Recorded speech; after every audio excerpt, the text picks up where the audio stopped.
unit from the SAPS. Now the president is having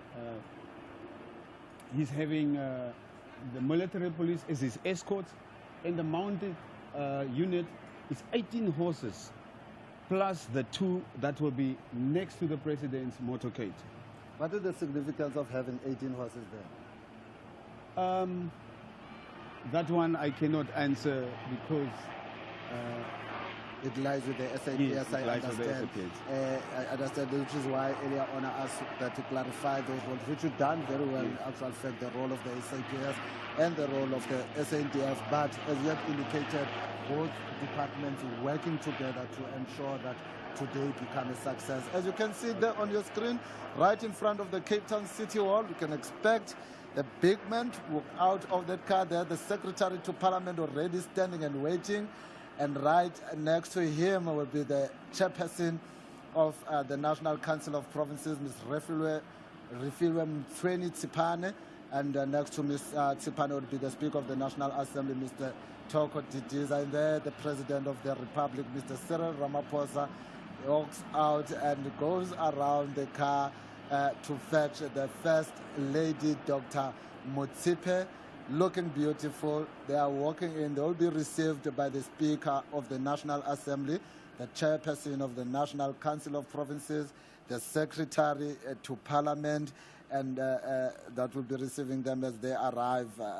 There you can see members of the National Defense marching. They've just delivered the President to the Cape Town City Hall, which has been declared the parliamentary precinct for these activities. You all know what transpired in the parliamentary precinct about a year ago when Parliament was gutted into fire. So we are using the City Hall as a precinct of Parliament. Of course, for the first cities of Parliament, it was the Cape Town International Convention Center, but today we are here at the City Hall, and we'll be here for the rest of the proceedings that relate to the opening address that the President. Tell us about those 2 gentlemen that are leading the President. Those 2 gentlemen are from the Navy. They are the aide-de-camps who will marshal the President to the podium and wait for the President to receive his national salute from the ceremonial guard. And then after that, they will also marshal then the President to the House of Parliament, where they will salute him again, and then they will wait there until the President finishes inside, and then they will marshal him back to his vehicle. All right, viewers, there's the President with the Speaker of the National Assembly, Ms. Thoko Didiza, as well as the Chairperson of the National Council of Provinces. Can you listen to that salute? They have told you, all these actions happen simultaneously. As the national anthem is playing,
There it is, the singing of the national anthem and the salute to the President of the Republic.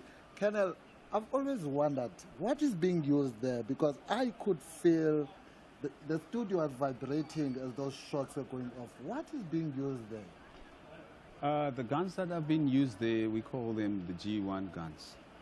Those are artillery pieces that we have dedicated to ceremonial events, whether being opening of parliament or receiving head of states from other countries.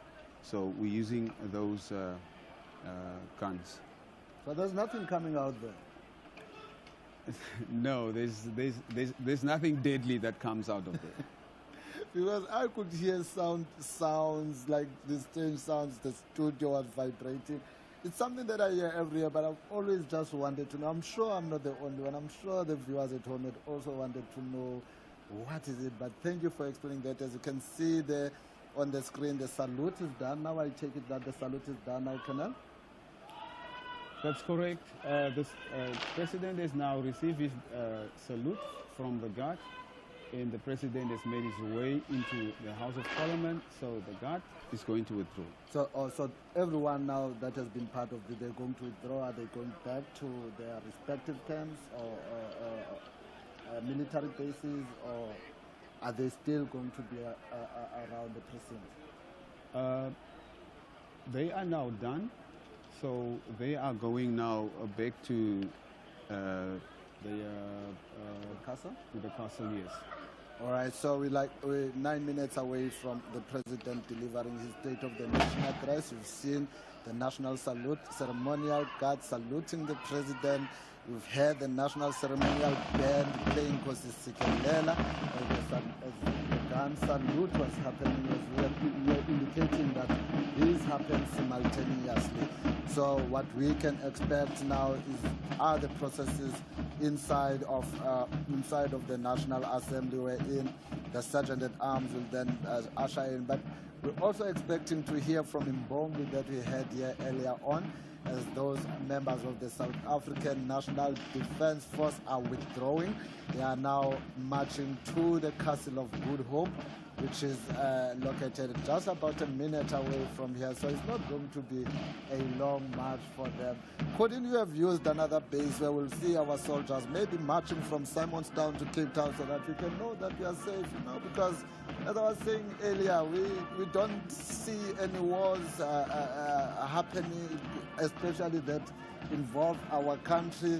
So there's always been questions there on what are our soldiers really doing. So what then happens with those guys after today's event? After today's event, all members involved will be returning to their units. We call them mother units. It's where they belong. So at their mother units, they will continue with normal routine. Sometimes the commander will use his own discretion and say to them, guys, you might take a few days off. Oh, that's what I wish I could. And you can see there on your screen everyone up, and the Sergeant at Arms is ushering in the Speaker, the Speaker of the National Assembly, the Chairperson, the National Council of Provinces, followed by the President of the Republic, Mr. Cyril Matamela Ramaphosa, and right behind was the Secretary to the National Assembly. And as you can see there, the President greeting the Chief Whip of the African National Congress in the National Assembly, as well as the Deputy President standing right next to him there. So we can expect that at any given time now, the proceedings inside the National Assembly will start. The President has arrived. The Deputy President is there, Chief Whips, members of Parliament, everyone standing up, and we're waiting for the process for the President to be invited at any given time to address the nation and officially open Parliament. There's your Mbongi. Perhaps you should just listen to what the Mbongi is saying there.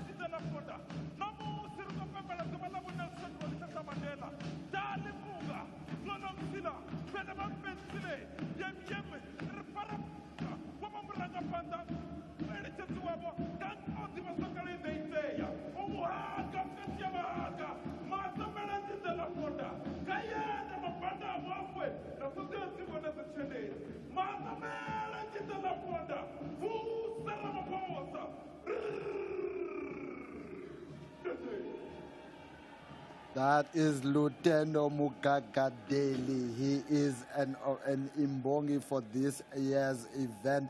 He's well known as Venda Boy Poet. He just delivered his poet there. We heard him earlier, but we'll now hand over to the National Assembly.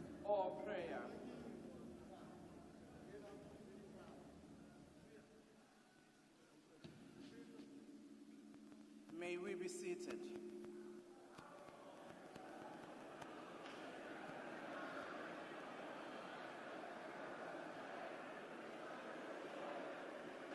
Order, honorable members. I can see some of you think the prayer was very short. I hope you did pray at home before coming here.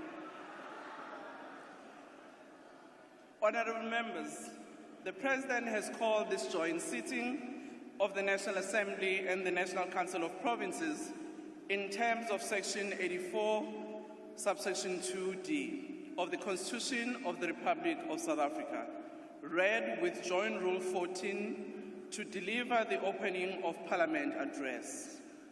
I now call the Honorable the President to address the joint sitting.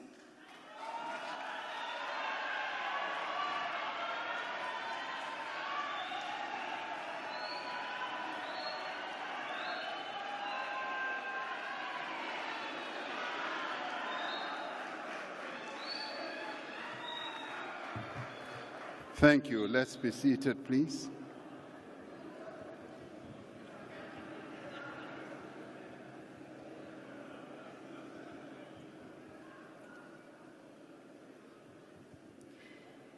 Honorable Speaker of the National Assembly, Honorable Togo Didiza,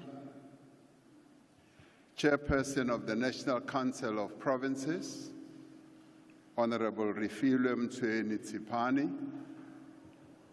Deputy President Paul Mashatile, former President Thabo Mbeki,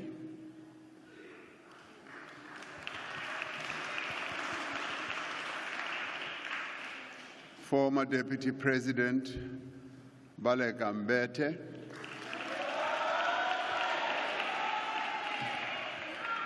former Deputy President Phumzile Mlambo Ngcuka, former Chairperson of the National Council of Provinces, Honorable Amos Masondo, Chief Justice Raymond Zondo, Deputy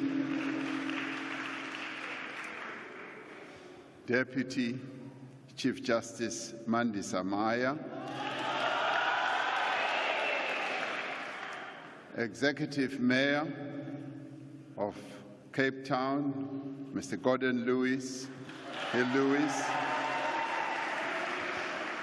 various heads of institutions supporting democracy here present, esteemed member of the Order of Inkamanga, Umama Dr. Esther Mahlanga.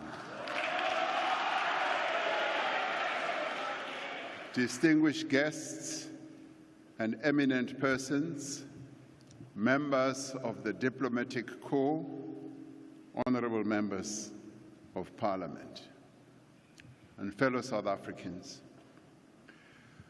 We gather here this evening in the province of the Western Cape in the sad aftermath of ferocious and unforgiving storms that have caused damage to homes, businesses, and infrastructure, affecting tens of thousands of people across the province. In recent days, we have witnessed runaway fires in KwaZulu-Natal, in which 14 people, including 6 firefighters, lost their lives. The fires also caused destruction of homes, livestock, and grazing fields. I spoke to the two premiers of our provinces earlier today, Honorable Ntuli and Honorable Winde, and informed them that the thoughts of South Africans are with all those people who have been subjected to these terrible weather conditions as they work to recover and rebuild their lives.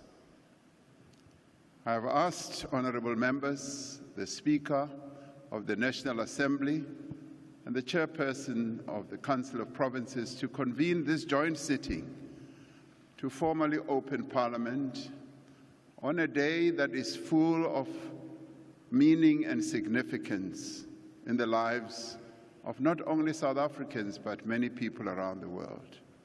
Today we celebrate the birth of the founding father of our nation and democracy, and a global icon of peace, justice, and reconciliation, President Nelson Rolihlahla Mandela.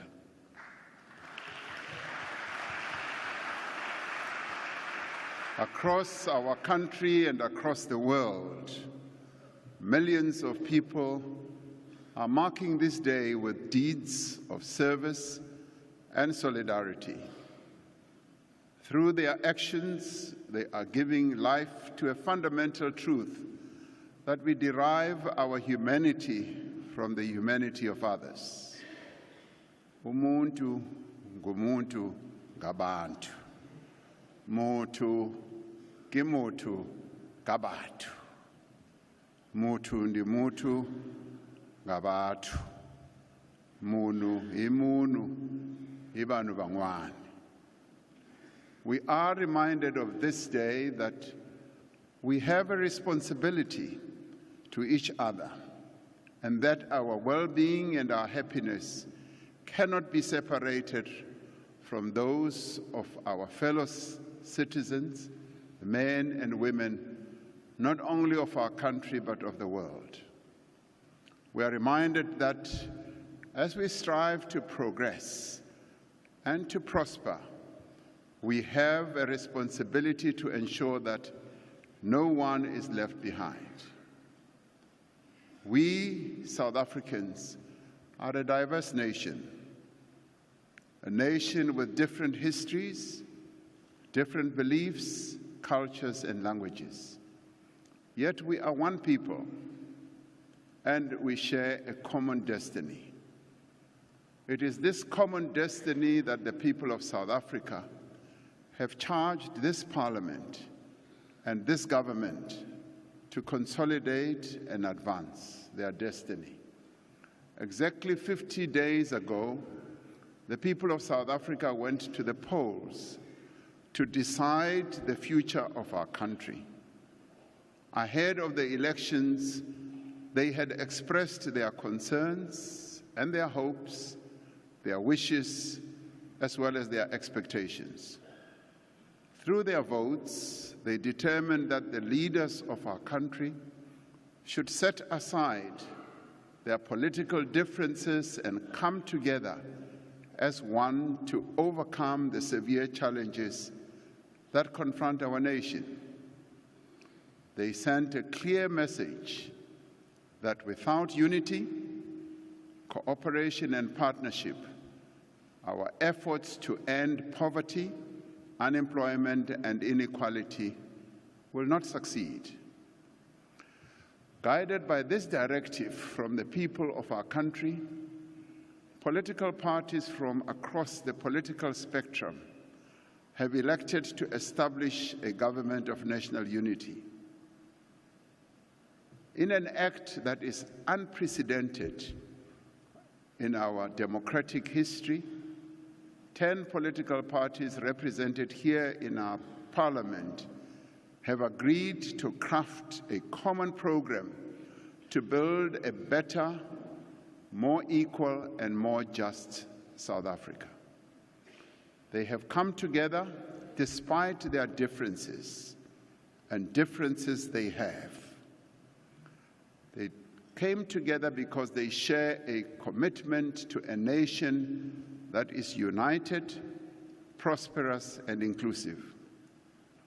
Through a statement of intent, these parties have made a firm commitment to respect the Constitution of the Republic of South Africa and the rule of law, and to promote accountability, transparency, integrity, and good governance.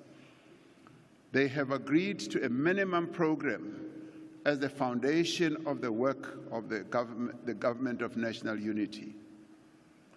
The priority actions that arise from this minimum program received the full support of the recent Cabinet Lekgotla, which was held recently, which brought together newly appointed ministers, deputy ministers, and premiers from all our provinces. It also brought together local government representatives as represented in Salga. Directors General and other key officials were also in attendance. These are the primary actions that we outline this evening that they decided on. Cabinet will be convening a further strategy session to consider the minimum term development plan, having moved from the medium term strategic plan, framework rather, the development plan which will translate the priorities that these parties have agreed to into a detailed plan, as well as the interventions that government will implement over the next 5 years. The medium-term development plan will set out a well-defined vision and strategic plan that outlines clear goals and includes specific, measurable objectives and a roadmap for achieving them. These goals will be properly aligned with the budget, which will support the implementation of these objectives. In all this work, the National Development Plan Vision 2030 remains the defining blueprint for our country's growth and development. We also draw inspiration from the United Nations Sustainable Development Goals and the African Union's Agenda 2063 in crafting our medium-term development plan.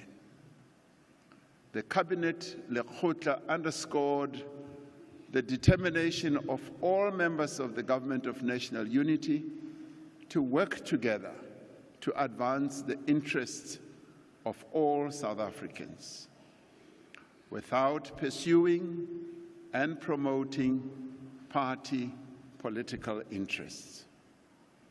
It is about putting the people of South Africa first and foremost and advancing their interests. The Lekgotla noted with appreciation the commitment and great enthusiasm with which the newly appointed ministers and deputy ministers, as well as our premiers, have embarked on their duties. We will have seen many of them going throughout the country, immediately embarking on their tasks and outlining what their plans are. And some with great excitement, and some expressing their joy at having been appointed. And we all should rejoice as we see them.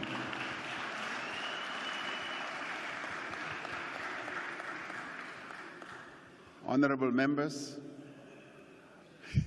despite the achievement of 30 years of democracy and the work undertaken over the last 5 years to rebuild our economy and our society, millions of South Africans remain poor, unemployed, and they live in a highly unequal society. For a decade and a half, our economy has barely grown.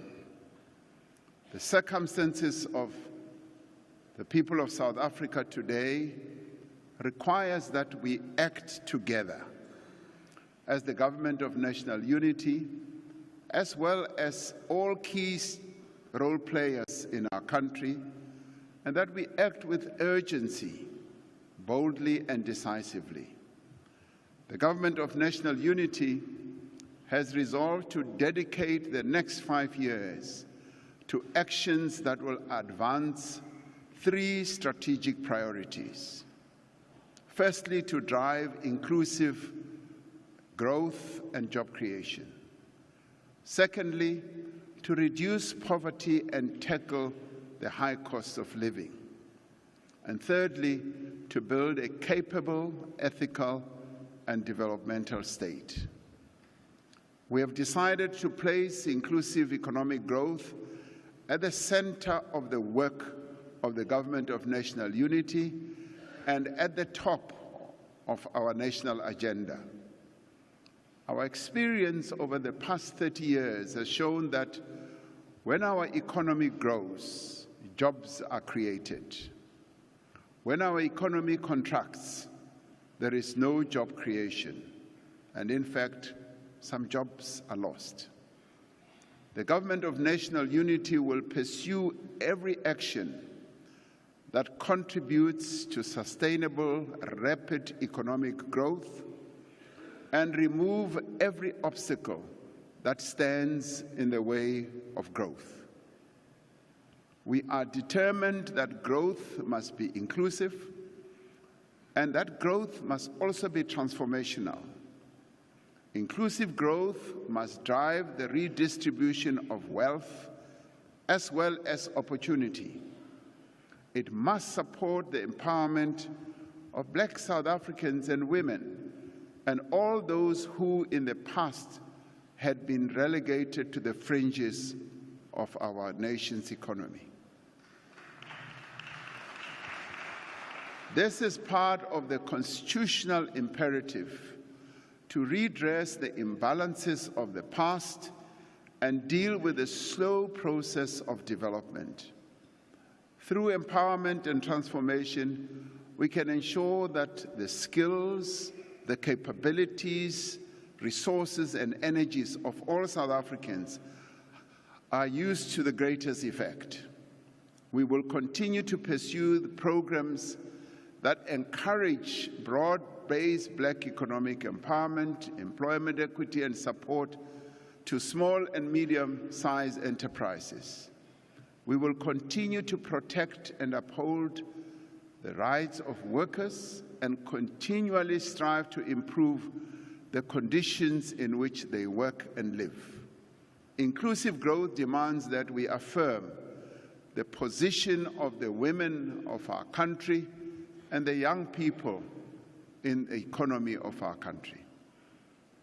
Inclusive growth requires that we remove the social, economic, and cultural and other barriers to the full participation of persons with disabilities and other vulnerable groups in our country.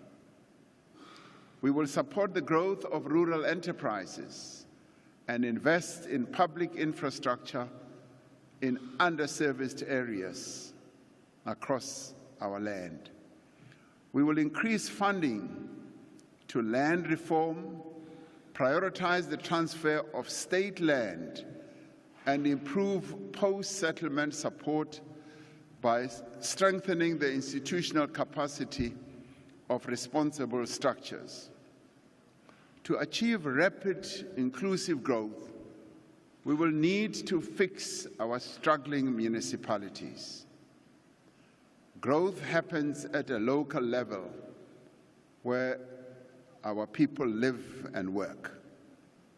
Our municipalities must become both the providers of social services and facilitators of inclusive economic growth. They must work to attract investment in their areas. This approach can encourage businesses to expand and create more jobs in municipal areas. Investors are generally attracted to areas that have reliable and modern infrastructure. Simplifying and speeding up planning and regulatory processes can make it easier for businesses to invest and operate in a municipality, and this often leads to the creation of more and more jobs. As the national government, we have both a constitutional responsibility and a clear electoral mandate to assist municipalities in the effective exercise of their powers as well as their functions. We will ensure that the institutional structure and funding model for local government is fit for purpose and that municipalities are financially and operationally sustainable. Now, this we will do because our municipalities have been raising this over and over again. We will put in place systems to ensure that capable and qualified people are appointed to senior positions in municipalities and ensure independent regulation and oversight. As an immediate priority, we will also bring stability to governance in our metros and restore the delivery of services. Many of our metros have faced huge challenges that need to be attended to. We have already begun with this work. When I visited eThekwini Metro earlier this year, I met with the residents of the city, with local business leaders and municipal officials. They told me that they wanted to work together to build a city that they could be proud of again. We've put in place the eThekwini Presidential Working Group to enhance support from national and provincial government to turn the metro administration around and to fix the problems that they are facing in relation to infrastructure, water, sanitation, and also to focus on attracting new investment. This we shall do because eThekwini or Durban needs to be restored to its former glory, and this we should do. We will extend the same approach to other metropolitan cities that face serious challenges so that our cities can become engines of growth and become dynamic centers of opportunities for our people. In the next 5 years, working together as the government of national unity, drawing on our collective capabilities, we will forge a new inclusive growth path for South Africa by pursuing a massive investment in infrastructure.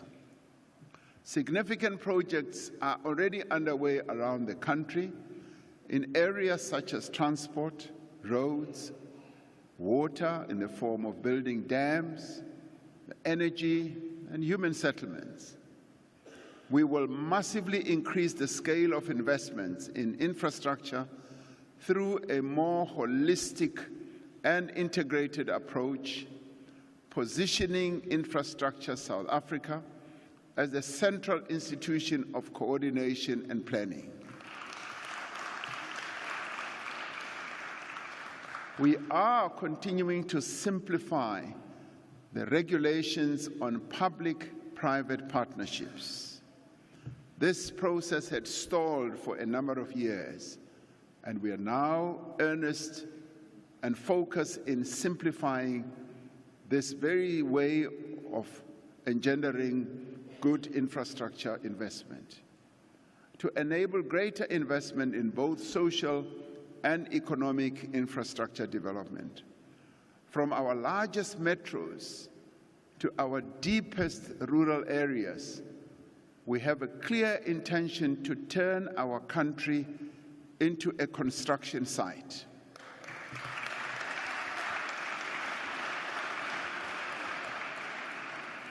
We want to see yellow equipment, yes, throughout our country, and cranes and roads being built, as well as dams, as well as bridges, houses, schools, hospitals, including broadband fiber that will be laid out as new power lines are installed. We must work to engender a culture of maintenance of public infrastructure and dedicate resources and establish systems to ensure this. Now, the culture of maintaining our infrastructure has declined over a number of years. We build infrastructure facilities and leave the maintenance thereof to a time when they've started to debilitate and collapse. Part of the process must be engendering a culture of maintaining right from the day they have been put in place.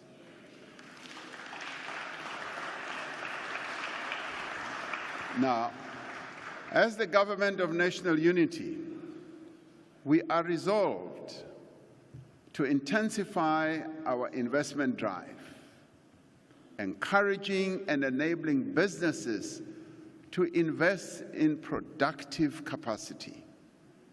These investments will lead to increased employment creation for unemployed South Africans, especially for young people.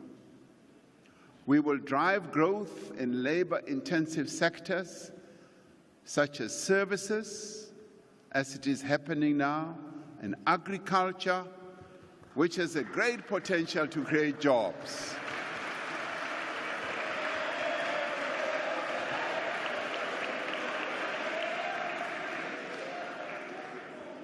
Our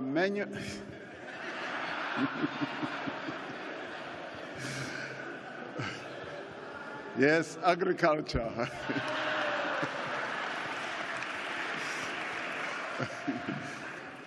Our manufacturing capability has declined over years. We do need to re-industrialize our country and make sure that we can create more and more jobs out of quite a number of sectors of our economy. To create more jobs for South Africans, we will also focus on processing our minerals so that we export finished products rather than raw commodities.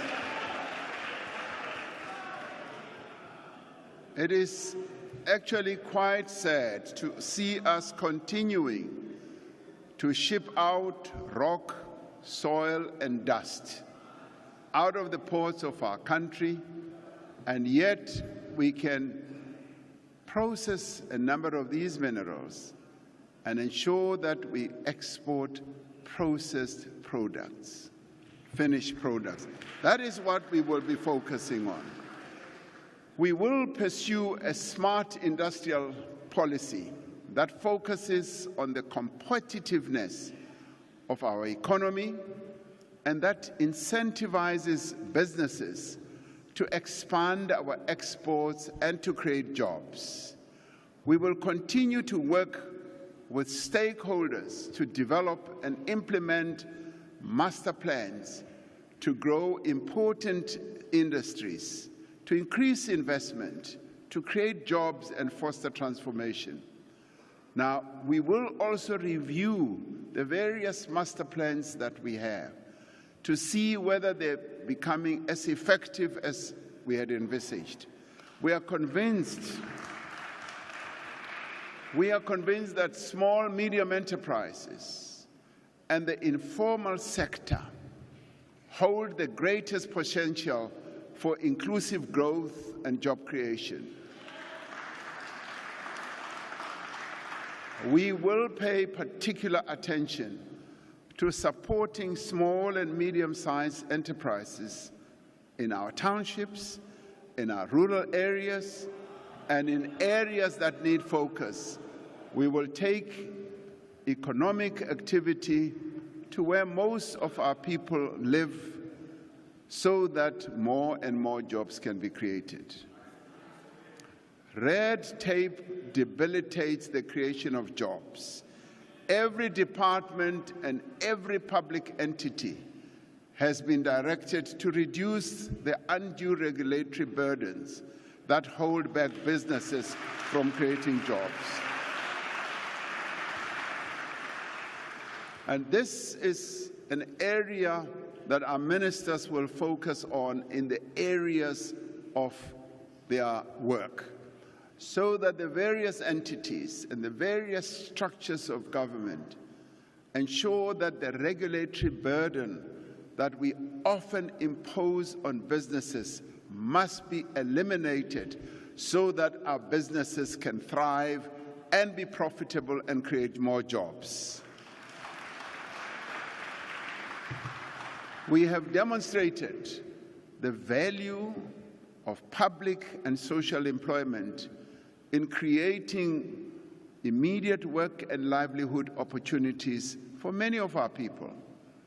The Presidential Employment Stimulus, the expanded Public Works Program, and other initiatives under the Presidential Youth Employment Intervention have provided income, work experience, and skills development opportunities to many of our people, particularly young people and women. We will expand and institutionalize these programs so that more and more young people can participate in job opportunities and skills development. Now, through the Presidential Employment Stimulus, we have been able to create nearly 2 million work and livelihood opportunities. Yes, this is true. If you go to our schools, 25,000 of them benefited from the deployment of young people who came in as teacher assistants. Through this program, they gained a lot of experience, they gained a lot of know-how, and they got into the world of work. And many of them are now better equipped to be able to operate in the world of work. We see great potential for growth beyond our borders. As we strengthen economic diplomacy with our largest trading partners and potential trading partners, we will prioritize the implementation of the African Continental Free Trade Area to increase our exports to the rest of our continent. The rest of our continent is actually a wide open opportunity for South African businesses. As one goes around the continent, you often see products from other continents outside of our own. And this can be a real good opportunity for South African businesses. Sometimes as one goes around, you even see water imported from Europe, from Asia. And one often asks oneself, why can't this be done on the African continent? And this is an opportunity for the most industrialized nation on the continent to export to the rest of the continent. We will do this as part of our foreign policy approach, which promotes peace, security, democracy, and development across Africa and advances a more just and inclusive world order. Over the next 5 years, we will seize the enormous opportunity in renewable energy for inclusive growth. South Africa has some of the best solar and wind resources in the world. As we undertake a just transition towards renewable energy, our country must create a green manufacturing sector centered on the export of green hydrogen and associated products. We must move into electric vehicles and renewable energy components. We have seen, for example, how the Northern Cape has already attracted billions of rands of investment in renewable energy projects. Work is underway to set up a special economic zone in Bochubai to drive investment in green hydrogen energy projects. We have already a huge pipeline of renewable energy projects representing over 22,500 megawatts of new generating capacity, estimated to be worth around 400 billion rand in new investment. Investments such as these will inevitably create more jobs. Just this week, we saw the largest private energy project connect to the grid near Lichtenberg in the Northwest Province, with over 390,000 solar panels that will add 256 megawatts to the national grid. We will see more of these projects taking shape across the country in the months and years to come. As these investments reach fruition, more jobs will be created. Our Just Energy Transition investment plan sets out a clear path to invest more than 1.3 trillion rand in a just transition, including support for workers and communities in Mpumalanga and other coal-producing regions. Our country is undergoing a renewable energy revolution that is expected to be the most significant driver of growth and job creation in the next decade and beyond. We also have a unique opportunity to position our country as a major player in the digital economy and create jobs in digital services. We will invest in digital identity and payments, expand access to affordable broadband, and increase training for young people in digital skills. As we pursue these new areas of growth, we will continue with the far-reaching reforms that enable growth. At the same time, we will launch our second phase of Operation Vulindlela, a government-wide initiative that has been essential in supporting and driving reform. It resides in the Presidency, and the Treasury and the Presidency are hard at work to lead the reform process in our country. But more importantly, it is a process that has seen to the breaking down of silos in government, where various government departments cooperate together to ensure that we drive the reforms that we have embarked upon. In its second phase, Operation Vulindlela will focus on reforming the local government system and improving the delivery of basic services and harnessing digital public infrastructure as a driver of growth and inclusion.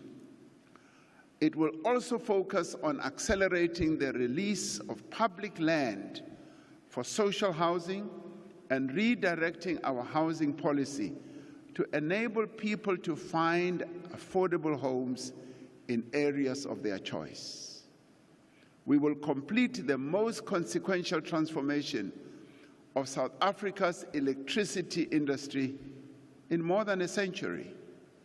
Since the announcement of the Energy Action Plan that I announced here in Parliament in July 2022, we've made tremendous progress also in reducing the severity of load shedding that beset our country for a long time. Now, over the next 5 years,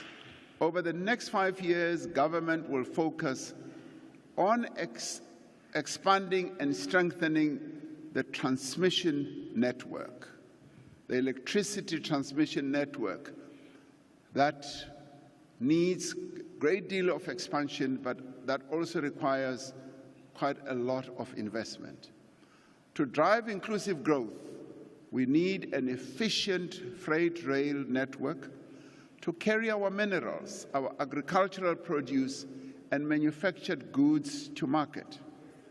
Through the implementation of the Freight Logistics Roadmap, we will continue with reforms to transform South Africa's freight logistics system. Now, the work that we are doing with business and unions through the National Logistics Crisis Committee has already contributed to improvements in the operational performance of freight rail and ports. The well-being of our people and growth of our economy depends on another important issue, which is water. South Africa is a water-scarce country, and our water security is threatened by historical underinvestment in bulk water resources and distribution infrastructure. We will therefore continue with the institutional reforms in the water sector to enable greater investment in bulk water infrastructure and better regulation of water services and sources across the country. And this will involve, yes, the building of the dams whose construction in a number of areas in our country is already underway, and ensuring that reticulation also takes place as we build these dams. Just as business needs water and electricity to operate, a growing economy needs skills. Where the skills we need are not immediately available, we need to attract people with the appropriate qualifications and experience to come and bolster our efforts.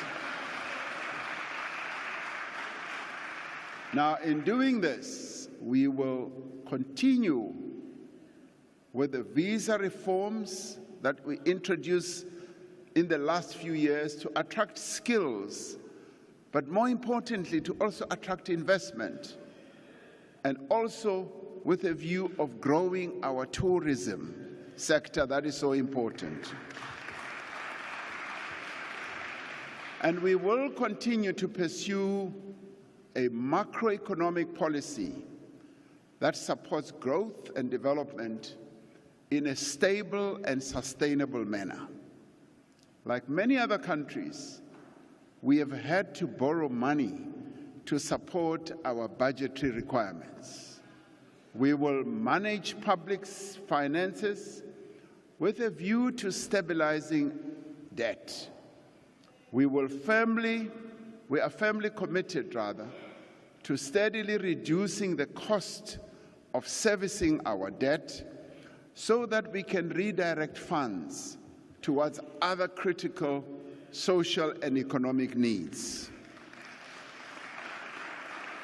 Our second strategic priority as the Government of National Unity is to tackle poverty and the high cost of living. An effective, integrated and comprehensive poverty alleviation strategy is necessary to provide protection and support to the most vulnerable in our society. Even at a time when many companies are making large profits, millions of South Africans are suffering as a result of rising prices of everything they buy. As the Government of National Unity, we will look to expand the basket of essential food items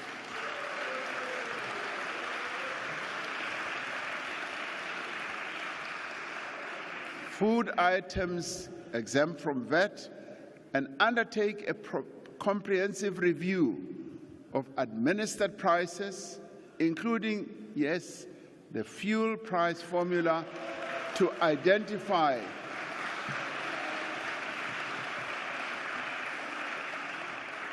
and this we did for a while. When the prices of fuel just kept on rising, we were able to find a way in which we could stabilize the price. We will seek to find ways of addressing this challenge. Asset poverty is one of the underlying causes of abject poverty in our country, and this exacerbates the high cost of living amongst our people. The provision of title deeds for land and housing provides people with assets that they can use to improve their economic position. Income poverty is also one of the underlying causes of poverty. The best way to deal with poverty is for people to have jobs. We have, however, made interventions to support the unemployed through a variety of interventions, including during COVID, when we introduced the SRD grant. The SRD grant has provided a lifeline to millions of South Africans who are unemployed. We will use this grant as a basis as we move on for the introduction of a sustainable form of income support for unemployed people to address the challenge of income poverty. We must ensure that local governments properly implement the indigent policy so that the old, the infirm, and the poor are able to get assistance with the payment of basic services. Now, this is important. And importantly, we will link social assistance with other forms of support to lift people out of poverty. As a country, we need to appreciate the impact that a well-functioning and quality education system has on both reducing poverty and driving inclusive economic growth. We will therefore focus on achieving universal access to early childhood development, which is a prerequisite. And this, honorable members, is a prerequisite for improved learning in later years. We will ensure schools are conducive to deliver good education with enough classrooms, safe and appropriate sanitation facilities, clean water, and a daily meal for those children who attend our schools. To ensure that we produce the skills that our economy needs, we will expand vocational and technical training in schools and post-school institutions. And in this regard, we will seek to take a demand-led approach to skills development. An important task of the next 5 years is to ensure that we also reduce the high cost of living through ensuring that everyone in South Africa has equal access to equitable, accessible, and affordable quality health care. As we implement the National Health Insurance, we will focus on strengthening healthcare infrastructure, which many people during the debate and discussions on the NHI have said we should focus on. We will also improve the training of healthcare professionals and use technology to improve healthcare management. Now, while there is much contestation around the NHI, there is broad agreement that we must draw on the resources and capabilities of both the public and private sectors to meet the healthcare needs of all South Africans equally. In implementing the NHI, we are confident that we will be able to bring stakeholders together and that we will be able to resolve differences and clarify misunderstandings. Now, as the Government of National Unity, we have agreed that we will seek to build consensus around issues that we may not agree on. And there are a number of issues that we agree on. What unites us, we are united around many issues. And there are issues which we still need to find full agreement on. And yes, we will work hard to make sure that we do find agreement. Now, with so many people living far from economic opportunities and services, transport costs take up a large portion of many of our people's income and drive up the cost of living. We often hear reports that many of our people spend up to 40–50% of their income just on transport. An immediate priority is therefore to complete the recovery of the passenger rail network across the country to enable people to travel from outlying areas to cities at an affordable rate. Around 80% of commuter rail corridors are now back into operation, and nearly 300 vandalized stations have been refurbished, providing safer and more efficient services to commuters. The third strategic priority of the Government of National Unity is to build a capable, ethical, and developmental state. We will proceed with the work already underway to professionalize the public service, ensuring that we attract into the state people with skills and capabilities. And I need to pause for a minute here that as the Government of National Unity, key people who are appointed into positions of ministers and deputy ministers, as they got into the office, the public service officials have managed this transition period extremely well, and I want to thank them for doing so. We will continue to fight corruption and prevent undue political interference in the administration of the state. In this administration, we will complete the work to restore the financial position and operational performance of our state-owned enterprises. We will complete the implementation of a new centralized ownership model for our state-owned enterprises. This will improve accountability, transparency, governance, and oversight, while reducing inefficiency and the potential for corruption. The establishment of a state-owned SOE holding company will give us even greater capacity, apart from everything else that this will benefit us for. It will give us greater capacity to build a sovereign wealth fund. This has been done successfully by other countries whose sovereign wealth funds have built up capital from the high performance of their state-owned enterprises rather than from the fiscus. So this is an important move.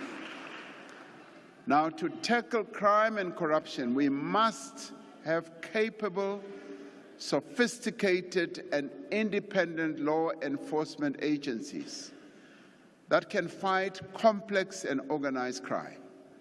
We will deploy modern technology to assist crime fighting.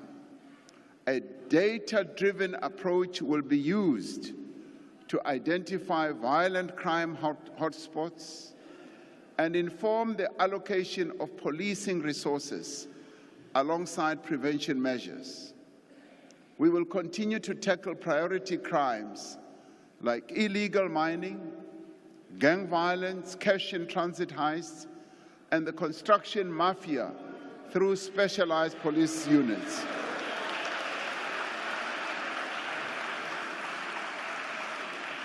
Now, we will continue to implement the National Strategic Plan on Gender-Based Violence and Femicide. And we will expand victim support services like the Tutuzela centers and GBV desks in police stations. Now, 30 years ago, President Nelson Mandela stood before this House to reflect on the first 100 days of the first government of national unity. Recognizing the different views of the diverse parties within that government of national unity, he said, "What brings us together is the overriding commitment to a joint national effort to reconcile our nation and to improve its well-being." Close quotes. The same may be said of this government of national unity that has now been established by 10 of the parties represented in this parliament. We share a commitment to reconcile our nation by advancing social justice and equal prosperity for all. We are committed to improve the well-being of our country and its people through inclusive growth, the creation of jobs, and the reduction of poverty. This is an undertaking that should involve all of us. On the occasion of the presidential inauguration, I made a commitment that we should work together to hold a national dialogue, to discuss the critical challenges facing our country, and to agree on what we all need to do to achieve a better future for this great country. Across society, people, organizations, foundations, and you name them, have expressed their support for a national dialogue. They have said it should involve all key stakeholders in the life of our country, representing civil society, traditional leaders, the faith-based sector, labor, business, cultural workers, sports people, and other formations representing the diverse interests and voices of our citizens. Following the example set by historic events such as the Congress of the People in 1955, the Conference for a Democratic Future in 1989, and the CODESA talks in the early 90s, and drawing on the experience of writing our Constitution in 1996, we envisage a national dialogue that involves extensive and inclusive public participation. As we have done at many important moments in our history, we will seek to forge a common vision and build a comprehensive social compact with a clear program of action to realize our people's aspirations for this beautiful country. Through this national dialogue, we are called to be agents of change, to be champions of inclusive growth, to be the creators of opportunity for all our people. A few years ago, a diverse group of partners and stakeholders from across society came together to consider various scenarios for the future of our country. These were called the Indlulamiti Scenarios 2035. One of the scenarios that they painted and described was called the recrimination nation, using the image of the bird, the loud hadida, as its symbol. This described a situation of inaction where our country's problems go unresolved and where everyone blames each other for South Africa's ills. This scenario painted a picture of our country going into decline. The second scenario that they painted and described symbolized a vulture. This painted a picture of a desperate nation governed by a populist coalition whose main objective is self-enrichment and patronage. Now, this scenario which seems to excite people so much, this scenario saw investment confidence being eroded, the growth path being low, and unemployment and poverty and inequality remaining extremely high. These fellow South Africans also described a scenario they called the cooperation nation, which was symbolized by social weaver beds. This scenario paints a picture where, after disruptions and protests, there is a coming together of political parties, the state, the private sector, labor, civil society, coming together in order to jointly identify priorities and leveraging the strength of each. There is change as this scenario plays itself out in the form of governance and reform that leads to the economy growing, with more investment attracted, leading to the reduction of unemployment, inequality, and poverty. By establishing the government of national unity, by preparing, yes, for this national dialogue I've spoken about, we have deliberately set ourselves along the path towards a cooperation nation. That's where we want to go. And we would like all of us as South Africans to behave like weaver beds. Weavers are amongst the most efficient and gregarious birds in that they build complex structures together, but more importantly, they cooperate. And this is the way we should go.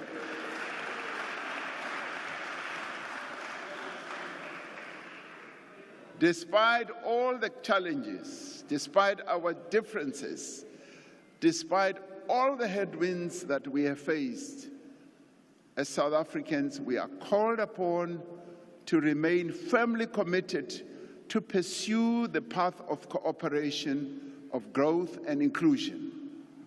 We are called upon to behave like weaver beds, building nests and building this big South African nest that will be able to sustain all the people of our country. Earlier today, a group of South Africans, of South African climbers, reached the summit of Kilimanjaro.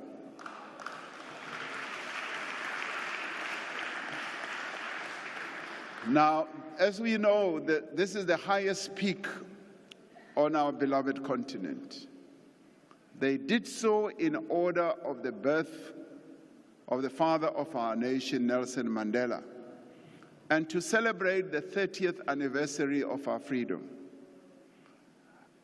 This effort that they got involved in, or they are involved in, is called or known as Trek for Mandela expedition. Now, these climbers have been joined by other climbers from several countries around the world to help keep girls in school by raising funds for sanitary products and other needs. Now, this is an important part. And what they have done symbolizes what we should all take as an inspiration. Let their actions inspire us all. Let their achievement of reaching the summit of Kilimanjaro remind us that as the South African nation, there is no mountain we cannot climb and no peak we cannot reach.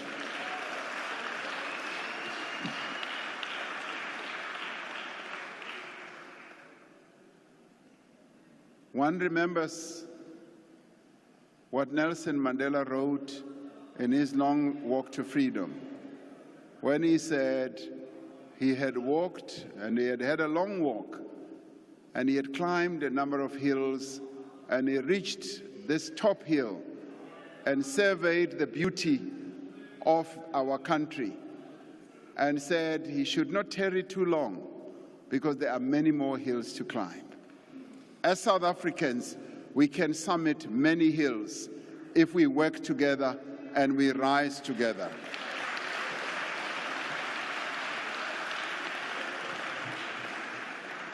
I want to conclude by referring and paraphrasing the words of Martin Luther King Jr.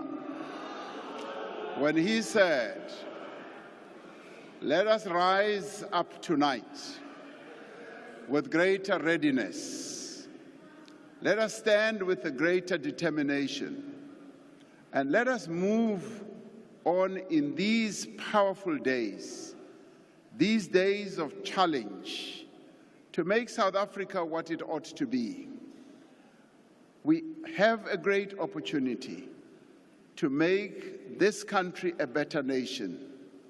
The coming together of all these parties that have decided to cooperate is quite a historic moment for our country, and we must make the government of national unity work and function and succeed.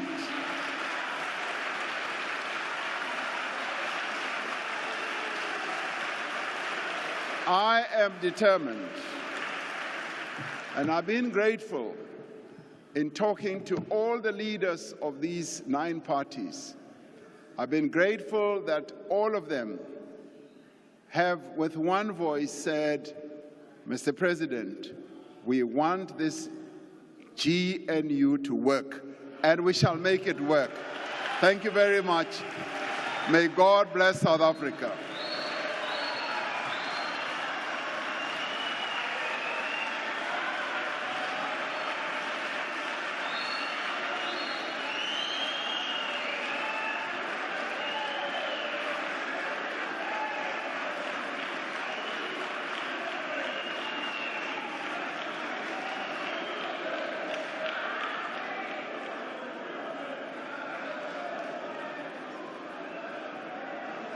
Thank you very much, honourable members. We may take our seats.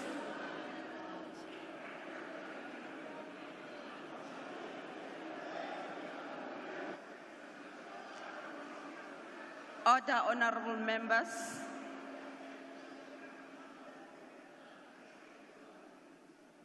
We thank the Honourable, the President, for a well-delivered address.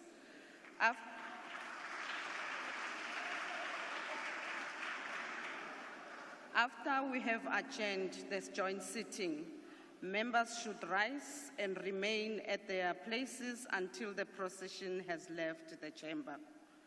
The guests in the gallery should remain seated until the judiciary has left and the ushers indicate that the doors are open. The procession, led by the usher of the Black Rod and the acting Sergeant-at-Arms, will leave the chamber in the following order: the Speaker of the National Assembly, the National Chairperson the National Council of Provinces, the chairperson.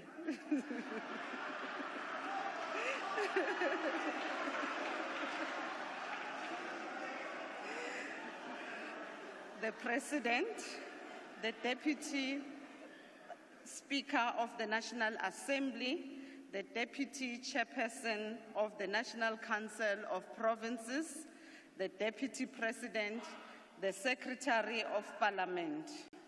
That concludes the business of the day, and the joint sitting is adjourned. I forgot.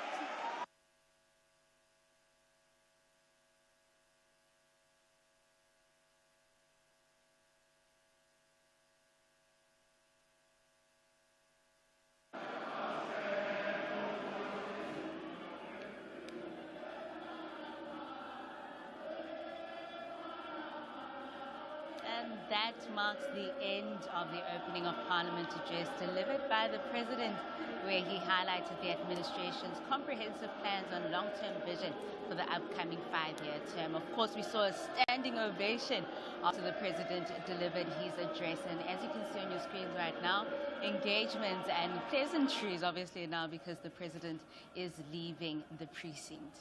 Yes, Tsepo, as you rightfully say, members are up on their feet, some singing, rejoices, having listened to the President as he leaves the National Assembly chamber. The chairperson of the NCOP, she struggled to her own title. It's been a long day, Timmy. Yeah,